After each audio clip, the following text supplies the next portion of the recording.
काम, क्रोध, मद, लोभ, ये सब भगवान ने हमको दिए। किसके लिए? बोले इनका ठीक ठीक उपयोग करना।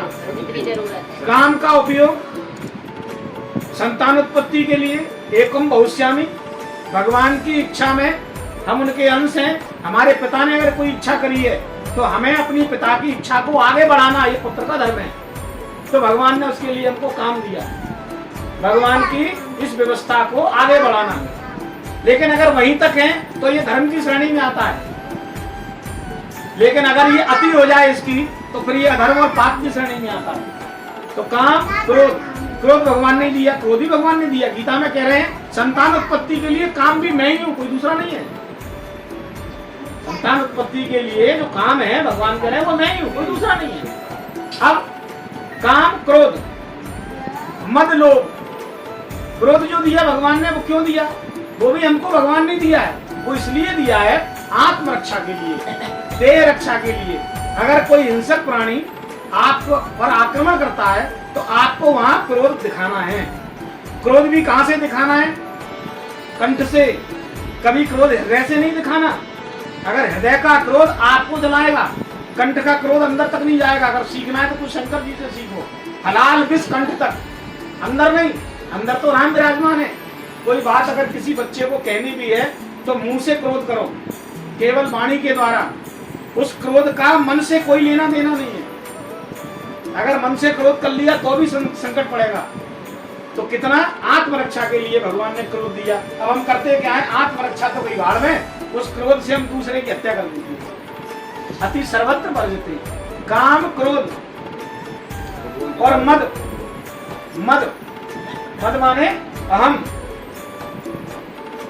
एक क्रिया है, ये भी भगवान ने हमको दी। लेकिन मद का मतलब इतना भी अभिमान नहीं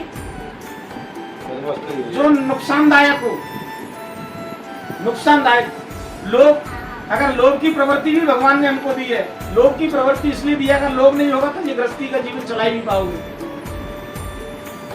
2 रुपए कमाते हो, 1.5 रुपए खर्च करके अगर 50 पैसे बचा रहे हो तो वो आने वाले समय में आपकी किसी न किसी क्रिया में काम आएगा।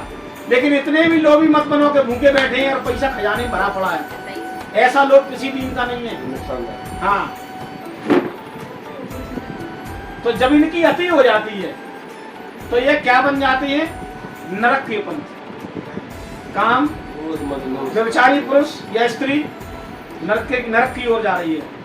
भयंकर क्रोधी जो हत्या कर दे, अपनी कर ले या दूसरे की कर दे, वो भी नरक की ओर जाता है। विकट लोभी मोड़ी मोड़ा भूखे बैठे हैं लेकिन पैसा जेब में रखे खर्च नहीं कर रहा, ये सब नरक के पंथ हैं।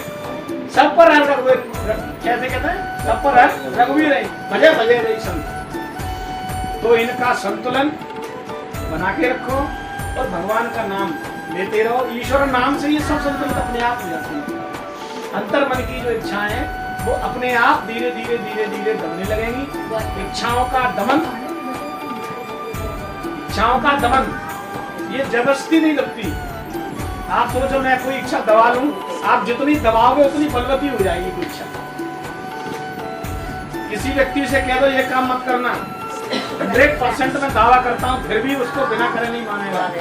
एक खाली गिलास में रख दूं और ऊपर एक मैं टैग चिपका दूं कि कृपया इस गिलास में न देखें, एक लाइन गुजर रही हो वहां से, तो 100% अगर 100 लोग गुजरेंगे तो 100 लोग उसको तिरछी निगाह से जरूर देखेंगे। क्यों?